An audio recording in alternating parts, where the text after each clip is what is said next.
Hello, everybody. I'm Rolanda, and welcome to my show. Today, I am here in one of the toughest neighborhoods in New York City, where some who live on these mean streets say that the ABCs stand for abuse, bloodshed, and crack. The reason I'm here today is because I was so incredibly moved by the story of a 6-year-old girl who lived and died in these housing projects, a little girl by the name of Elisa Izquierdo. Police say that it was her own mother, Awilda Lopez, who tortured and brutally beat the child to death. Today, we're going to try to get to the bottom of this story. We're going to do an exclusive jailhouse interview with Awilda Lopez, the woman accused of this horrific crime. But first, let's take a look back at this case. November 1995, a 911 call in a city where calls for help are a way of life.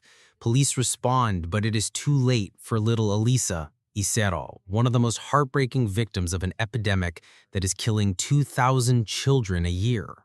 Child abuse. There was a couple of neighbors, but they heard the screaming and everything like that. Neighbors, they heard kids screaming. I don't understand why they didn't get involved. I just don't. In 1995, 6-year-old Elisa Izquierdo was found dead in her mother's apartment in Brooklyn, New York. What seemed like a tragic accident at first glance turned out to be something far darker, far more sinister than anyone could have imagined. A case so violent, so brutal, that even the most seasoned detectives were shaken to their core. This is a case so horrific that it would forever change child protection laws in New York City and expose the failures of the very system meant to protect its children. Elisa's life was ripped away in the most horrific way possible. This wasn't an isolated incident, but a symptom of deeper systemic failures that allowed her death to happen, failures that continue to haunt us to this day.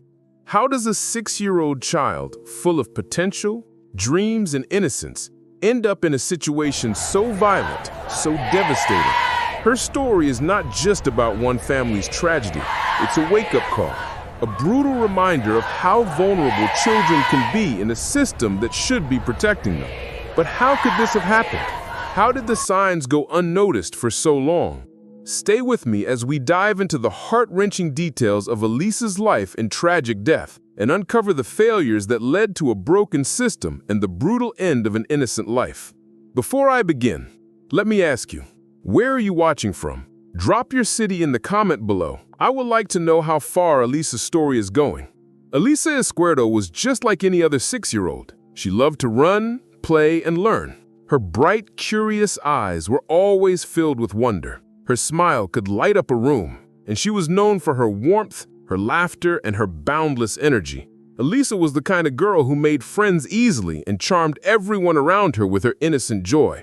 School was one of her favorite places where she thrived, loved, and excelled. But it wasn't just school that Elisa loved.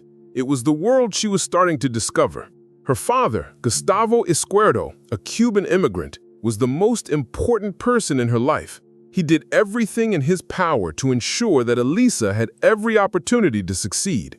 Gustavo worked long hours at a homeless shelter, cleaning floors and serving meals. But his true dream wasn't just to provide for Elisa. It was to give her the future he had always dreamed of but never had for himself. Gustavo was more than just a father. He was her protector, her teacher, her guide. Every day he asked questions about how to care for Elisa, making sure she had everything she needed, from food to comfort. When Elisa had a fever one night, Gustavo called colleagues at all hours of the night for advice, desperate to make sure she was okay. He didn't just take care of her physically. He poured love, devotion, and unwavering care into her every day. Even in the toughest times, he made sure Elisa was not only surviving, but thriving. He enrolled her in prestigious schools, giving her the best education he could afford. He watched as Elisa blossomed into a bright young girl with limitless potential. Her teachers described her as a lively, engaged student, always eager to learn and make new friends. She was vibrant, full of ideas, and filled with dreams of a future where she could be anyone and do anything. But that's where the tragedy begins. As Elisa's world began to expand with possibilities, it was also shrinking in ways no one could imagine. Despite all of Gustavo's best efforts, Elisa's life was about to be thrown into turmoil through no fault of her own. A storm was brewing, one that would rip away her bright future and replace it with something so dark and tragic that no one could have foreseen it. For all his dedication, Gustavo's world was about to shatter. His daughter, the girl he loved more than anything, was about to be taken from him. And what's worse, the very system designed to protect Elisa failed her at every turn. But it's important to remember who Elisa was before tragedy struck. She was a young girl filled with life and hope. A girl who deserved to grow up, to laugh, to love, to live. She was a daughter, a friend, and a student who could have gone on to do so much in this world. She had a future that was stolen from her far too soon. In the following moments, we'll uncover the details of how this tragic fate unfolded. But let's not forget the bright, smiling face of Elisa, the little girl who never had the chance to see her dreams come true. Before we continue, I want to take a moment to thank each and every one of you amazing subscribers for supporting this channel and helping it grow. It takes time, effort, and dedication to produce these stories, and your engagement is what keeps them coming. If this story about Elisa has moved you, please don't forget to hit that like button, because every like helps get her story out there and ensures her memory is never forgotten. If you're new here, subscribe to this channel so you don't miss out on more stories like this. We're on a mission to raise awareness, and every subscriber helps us reach more people who still believe in justice. And hey, share this video with someone who needs to hear Elisa's story, because the more people know, the more change we can create together. Don't forget to turn on the notification bell so you'll be the first to know every time I drop an important video. Thank you so much for your support. Elisa's father, Gustavo Izquierdo, was a man of strong principles, a hard-working immigrant who dedicated his life to his daughter. He worked tirelessly at a homeless shelter, cleaning floors and serving meals, but his true passion was to give his daughter the kind of life that he never had for himself. He cherished every moment with Elisa and put her well-being above all else. From the very beginning, Elisa had the love of a father who was determined to ensure she had a bright future. But things weren't as simple as they seemed. Elisa's mother, Awilda Lopez, had a troubled past. She had struggled with substance abuse and had been deemed unfit to care for Elisa during her infancy. As a result, custody was given to Gustavo, who was more than willing to shoulder the responsibility. Elisa was safe with her father, thriving under his care. For years, Elisa's life seemed stable and full of promise, but as time passed, Awilda sought to re-enter her daughter's life. The system's policy of family reunification allowed her to request visitation rights. Despite her past and history of addiction, Awilda was granted permission to visit Elisa. At first, these visits were supervised, but slowly, over time, they became less restricted, with the courts allowing Awilda more access to Elisa. She had completed some rehabilitation programs, and on paper, it seemed like she was trying to turn her life around. But the truth was much more complicated than that. Gustavo, aware of his daughter's vulnerabilities and the risk of reintroducing Awilda into her life, grew increasingly concerned. He had seen firsthand the signs of instability that came with Awilda's past, and the idea of Elisa being around someone with such a history weighed heavily on him. But the courts, as they often do, overlooked these concerns in favor of family reunification. The mother-daughter bond was deemed more important than the reality of Elisa's safety. And as time passed, Elisa's world slowly began to shift. Teachers at Elisa's school began noticing changes in her behavior. The bright, outgoing girl who once filled the classroom with energy became someone else entirely. Elisa, who once shone with a light that couldn't be ignored, began to withdraw. Her bright personality faded, and she became quieter, more reserved. Her once radiant smile was replaced with uncertainty and sadness. It wasn't just her behavior that changed. Her appearance started to show signs of neglect. Her clothes were dirty, her hair often unkempt. This wasn't the same Elisa who had been so full of life. Her teachers, concerned by what they saw, began to document these changes, making note of how Elisa's condition seemed to worsen after weekends spent with her mother. The bright, loving girl they once knew had now become someone much more fragile. But despite these warnings, despite the growing concerns from teachers, family members, and even neighbors, the system continued to favor reunification over the safety of Elisa. In a shocking turn, Awilda's access to Elisa wasn't just limited to weekends. Over time, she was granted even more time with her daughter, and eventually she regained full custody. This decision seemed to dismiss the red flags that had been raised time and time again. Teachers filed reports, family members voiced concerns, and neighbors reported hearing unsettling sounds, screams at night, crashes, and the unmistakable sound of a child crying behind those apartment walls. But yet, none of it seemed to matter. Awilda's rights were restored, and Elisa was placed back in the very environment that had once endangered her. Despite the warnings, despite the increasing signs of neglect, the courts allowed this process to unfold. The question remained, why? How could a system designed to protect children like Elisa continue to fail her at every turn? With each missed opportunity to intervene, Elisa's safety became more at risk, and the consequences of this failure would soon become all too clear. As the days passed and Elisa's mother gained more control over her life, the cracks in Elisa's world grew wider. She was trapped in an environment where she had once been safe, but now, with her mother in control, Elisa's safety was no longer a guarantee. The change in her behavior wasn't just a sign of something minor, it was a cry for help, one that went unnoticed by the very institutions that were meant to protect her. Elisa's life was now caught between two worlds, her father's devotion and her mother's dangerous influence. But as time went on, it became painfully clear that her safety was no longer a priority. The system that was supposed to protect Elisa had failed her. And as the battle for custody continued, Elisa's future was slipping away. The stakes had never been higher. Before we move forward with this heartbreaking story, I want to thank all of you for your continued support of the channel. These stories take time and effort to put together, and your engagement really makes a difference. If you've been following along and this story about Elisa hits home for you, like this video, because every like tells us that you care and want justice for the ones who can no longer speak for themselves. If you're new here and want to hear more stories that matter, subscribe now. I know this is hard to hear, but stories like Elisa's need to be told. And if you believe that we can change the system, share this video with your friends. Someone out there needs to hear this.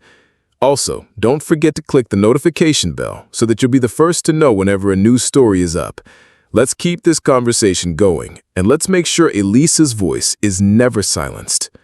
As Elisa's life continued under her mother's care, the signs of abuse became increasingly apparent to those around her. Teachers, neighbors, and even extended family members began to notice the dramatic changes in Elisa. No longer had the vibrant, carefree girl they had once known. Elisa became withdrawn, anxious, and visibly distressed. But it wasn't just her behavior that was changing. Her physical appearance began to suffer as well. Elisa started showing signs of neglect, bruises, dirty clothes, and a general appearance of being unkempt. Her teachers were the first to take notice, documenting these changes and bringing their concerns to child welfare authorities. They saw a young girl who had once been excited to learn and participate, now retreating into herself. Her energy drained, her enthusiasm replaced by fear and uncertainty. They noticed her reluctance to engage in class and how she seemed to flinch at sudden movements or loud noises, signs of a child who had been traumatized. But despite these concerns, despite the repeated reports and warnings, nothing substantial was done. Child welfare authorities were notified several times by teachers and family, but each time they merely opened a case, reviewed the situation briefly, and then moved on. No real action was taken to remove Elisa from the harmful environment she was in. Neighbors, too, were alarmed by what they heard. Loud crashes at night, followed by Elisa's desperate cries, were heard through the thin apartment walls. But, as is often the case in such situations, those who heard the sounds debated whether they should get involved. They wondered if they were simply misinterpreting the noises of a troubled home. Torn between suspicion and the fear of being wrong, they hesitated, and that hesitation, that silence, would cost Elisa her life. But the worst part? Authorities never took those warnings seriously. No one came to her rescue when they had the chance. The system, designed to protect children like Elisa, failed her at every turn. It wasn't until the unthinkable happened, until Elisa's life was taken in the most brutal and tragic way, that the authorities finally began to take the case seriously. By then, it was too late. Elisa had suffered for months, her cries ignored, her pain unaddressed. The investigation, when it finally began, was a desperate scramble for answers. But no investigation could bring back the little girl who had been failed by everyone she trusted, by a mother who should have protected her, by a system that should have stepped in, and by a community that was too afraid to act. It wasn't just her mother's hands that had failed Elisa. It was the entire structure that was supposed to keep children safe.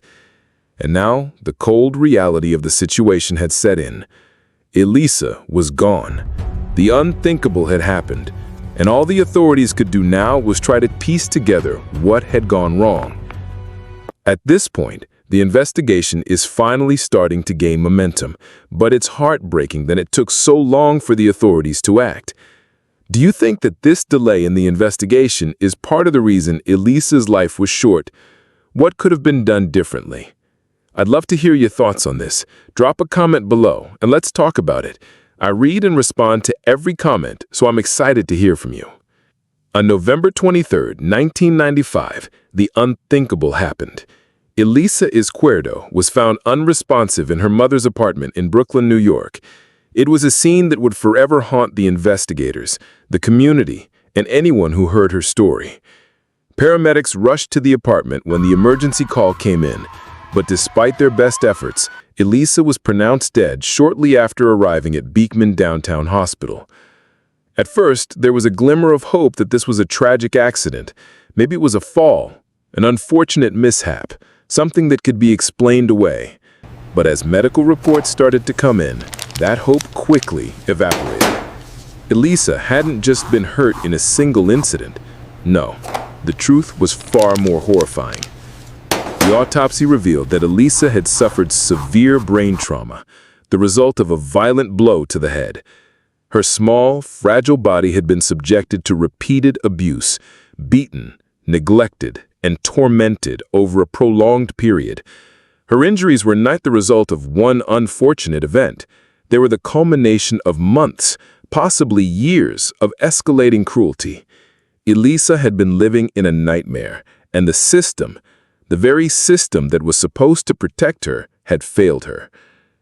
Doctors and investigators alike were shaken by the extent of Elisa's injuries. The physical damage to her body told a tragic story of relentless abuse, but the emotional toll it must have taken on her was unimaginable. A little girl, just 6 years old, had endured this level of suffering without anyone coming to her aid. Her cries went unheard, her pain unnoticed by the very people who should have been paying attention. What had started as a seemingly innocent family dispute quickly morphed into the horrific truth of prolonged child abuse. Elisa had been subjected to cruel and inhumane treatment that no child should ever experience. The signs were there all along. Her teachers, her neighbors, and even the people who lived closest to her, all of them had noticed something was wrong. Yet the warnings fell on deaf ears. No one acted fast enough. The discovery of Elisa's body was the tragic end to a life full of promise and potential. It was the heartbreaking realization that the little girl who once had a future full of opportunity had been taken from this world far too soon. And just like that, the world would know the truth about Elisa. What was once considered a potential tragic accident was now an undeniable case of abuse and neglect. It wasn't just a mother who failed her child. It was the entire system that allowed Elisa's cries to go unanswered. The tragic truth had been exposed, and Elisa's death would forever change the conversation around child welfare and protection. But for those who knew her, and for the thousands of others who would learn her story, the tragedy didn't stop there. Her death became a symbol of what happens when a system fails its most vulnerable.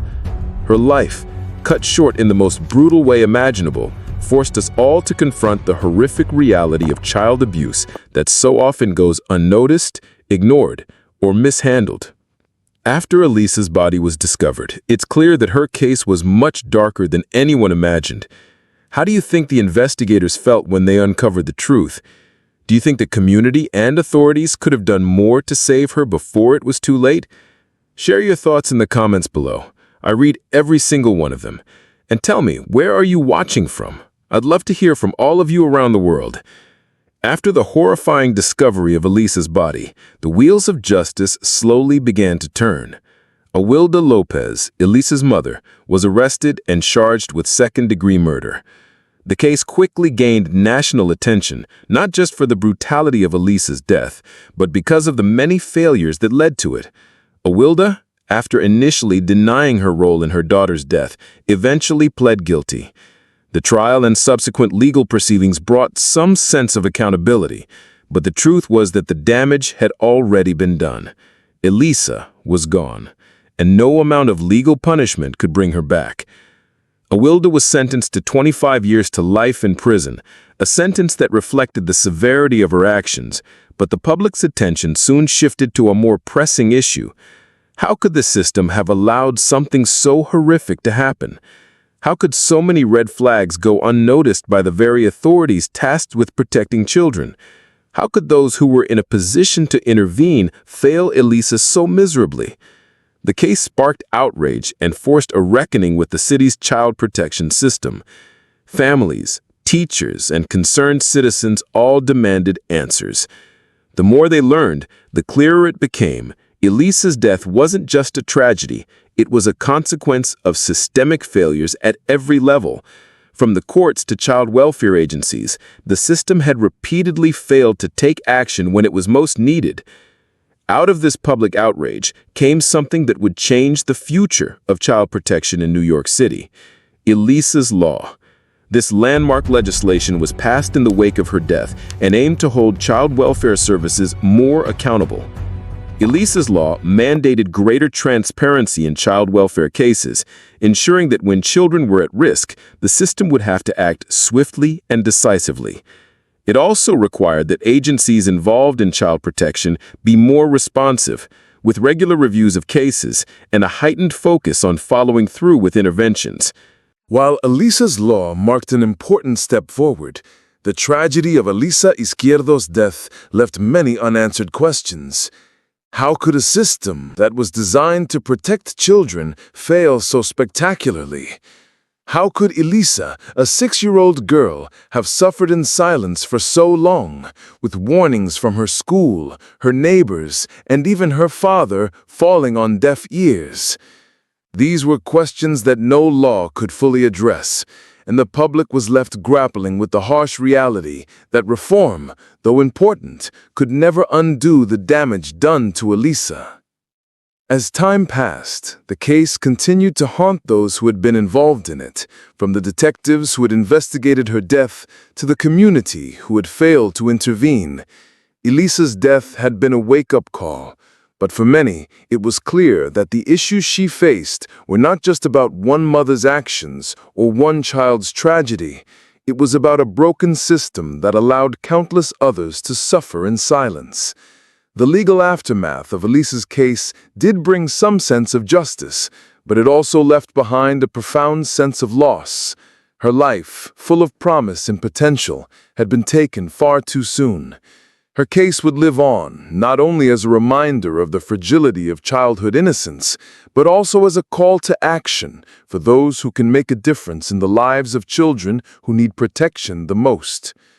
In the end, the legal proceedings and the reforms that followed Elisa's tragic death were a step in the right direction.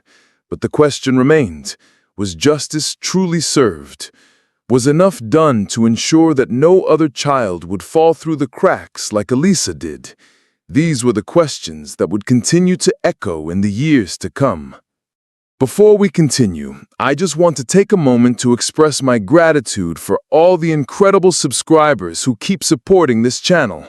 These stories take a lot of time and dedication to create, and it's because of your support that we can continue to shed light on cases like Elisa's.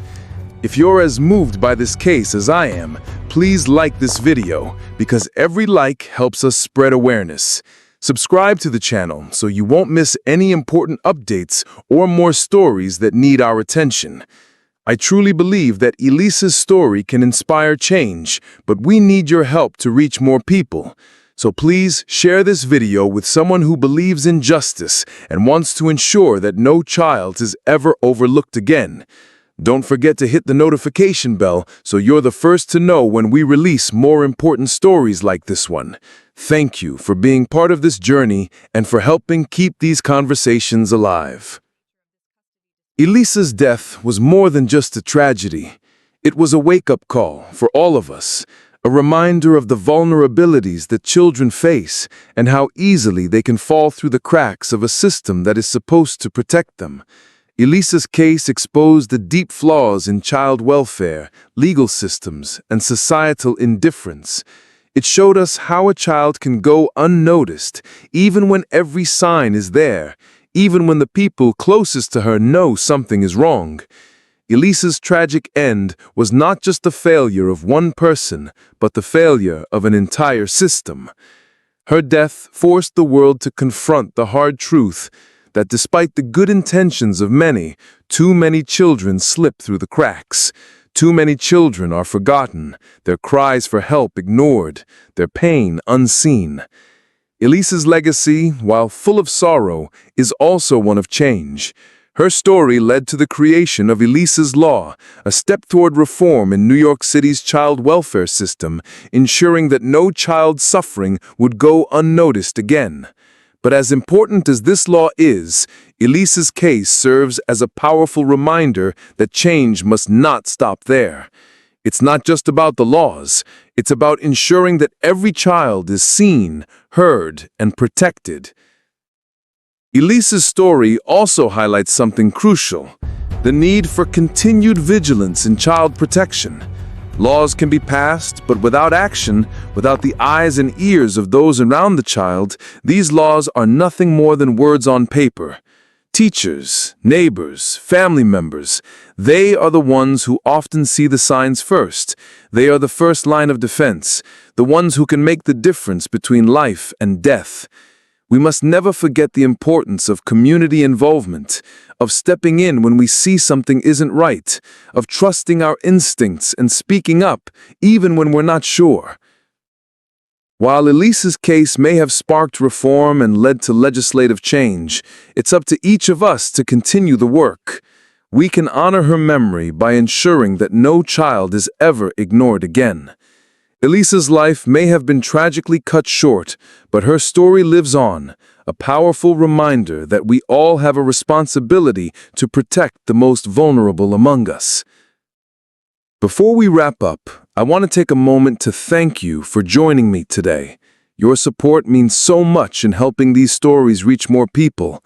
We can all make a difference, and by sharing Elisa's story, we ensure that her legacy continues to drive change. I encourage you to subscribe if you haven't already, and turn on the notification bell so you never miss an important story like this one. We must keep these conversations alive and raise awareness so no child is ever forgotten. Now, I want to hear from you. What do you think we can do to prevent tragedies like Elisa's from happening again? How can we ensure that no child slips through the cracks and that every cry for help is heard and acted upon? Share your thoughts in the comments below. I read every single one of them and appreciate your insights. Let's keep this conversation alive. Let's make sure Elisa's legacy is one of change that lasts.